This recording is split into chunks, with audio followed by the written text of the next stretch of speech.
incident.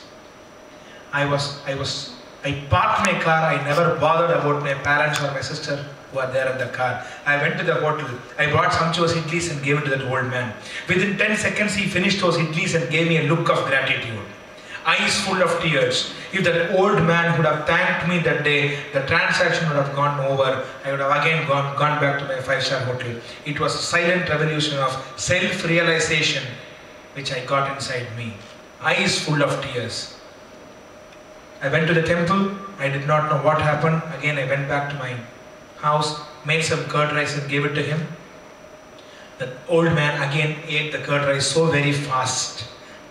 After he touched the curd rice became brown in color. Curd rice is supposed to be in pure white.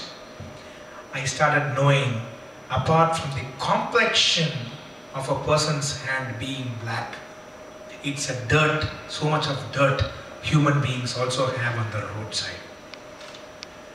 I was there happily feeding these people on the road for 1 week. Again, I went back to Taj. I was not able to concentrate my job.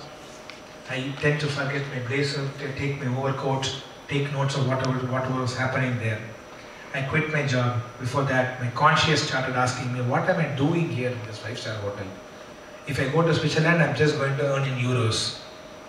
Is that going to help me out? What am I doing here? The guilty conscience started triggering me. And the guilty conscience literally took me into a ride. You sell a plate of fried rice for $10 or $20 in a star hotel. Almost people there come, they don't come for hunger. They eat 50% of the food, and the 50% of the food they just leave it in the plate and order something else. 1,000 people the food has been ordered, 500 people only come for the function, 300 people are diet conscious, 200 people only eat the food, the remaining is being thrown on the garbage, and they say quality principle, management policies, decision making. So the food is not going to the destitutes who are being left uncared. I had the clarity to resign my job when I was 21 years old. I resigned my job and I came back to Madurai. I told my parents that I'm on a leave for 45 days. They were all very happy. Slowly, in that 45 days, with whatever savings I had, I slowly started feeding about 20 people who have been left uncared on the roadside of the city of Madurai. After I went back, I was been doing that. Now we have the latest technology of 3G, 4G, Apple phones, pineapple phones. Those days, no cell phones. My friends who went to Switzerland called up the landline of my house and they opened the black box to my father, said that Dad, Krishnan did not come to Switzerland, he quit his job. My father got totally disturbed and he also shared this to my mother, and my mother also got disturbed. And before asking that to me, what my father and mother did was they went to their friends and relatives and shared about the entire situation. The idea what the friends and relatives gave my parents was, take him to a psychiatrist, give him counseling, put him under medication for a week, things will get all right. Or because your family has been well placed and people are just seeing only successes in your family, someone would have done black magic to your son. So take him to a priest or purohit, do pujas. So that will get all right. My father and mother was prepared to do both. They wanted to do both to get a quicker remedy for their son. It's not for humor I'm communicating this, it's a real incident which happened in my life.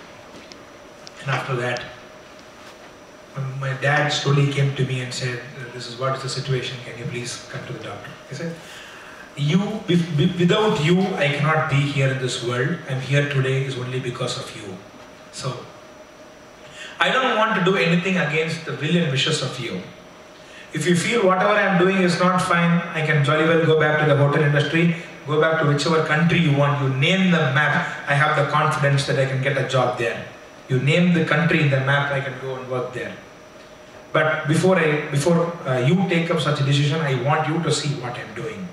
So my parents took me up very seriously and they also came and to see what I'm doing. I told my mom and dad, you're not supposed to just put the air conditioner and sit inside the car and see what is happening. You have to get out and see what is happening. and you want to participate, I want you to participate for at least 1 hour in what I have been doing.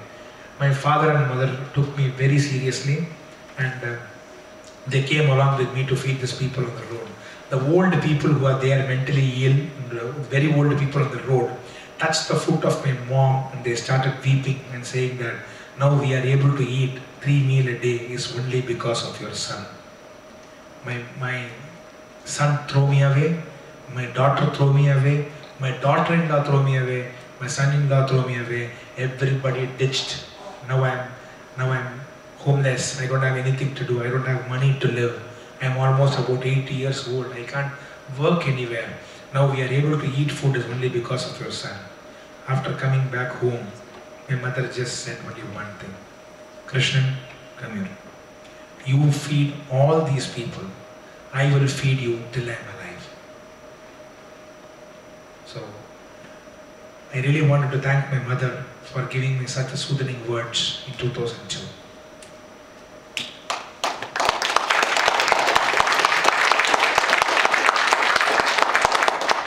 My father used to completely accept whatever my mother says. It's a Supreme Court judgment. He also agreed for it and started giving hands for whatever I'm doing. In 2000, I was able to run this organization with my own money till 2003, and after that, 2003, slowly public started contributing. We registered a trust called Akshaya's Helping and Health Trust in Madurai. We got the ADG permission, completed all the statutory compliances, and we had a board, we had a trust, so that I don't poke my nose into the administration part of the Akshaya at all, right from the day one, because my routine is to cook the food, go and deliver. It was been going on. In 2004, I witnessed a lot of the people on the road having a lot of hairs, long hairs on the road. So I thought, okay, what is going to be the solution for this problem? I went to the local barber and asked him to come and help me for this cause. Some did not come, some did come. The people who came said that, what, Krishnan, this is stinking, the hairs are all stinking. If I give them a haircut on the road, no clients will come to my shop. So I cannot do that.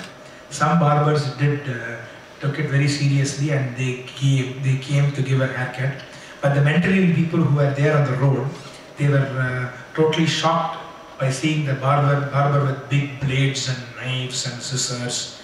And the barber was running in the East Coast, these guys were running in the West Coast. And so what is going to be the solution of this problem? And the barber said, no, it is not possible. Because we are dealing with knife, even a small cut in the neck will take his life or my life. If his life is gone, nobody is there to bother. But if my life is gone, it is going to be very pathetic. I have kids and children. And they also refused to come. I thought, what is going to be the solution to this problem? Though I hail from an Orthodox Brahmin community, it doesn't bother me. I went to a haircutting shop for 6 months, took a training, proper training. So far I would have given haircut for 4,000 haircuts, and now I can do 12 varieties of haircut, 4,000 to 5,000 haircuts I would have done in 8-9 years. For men as well as women on the road. It was been going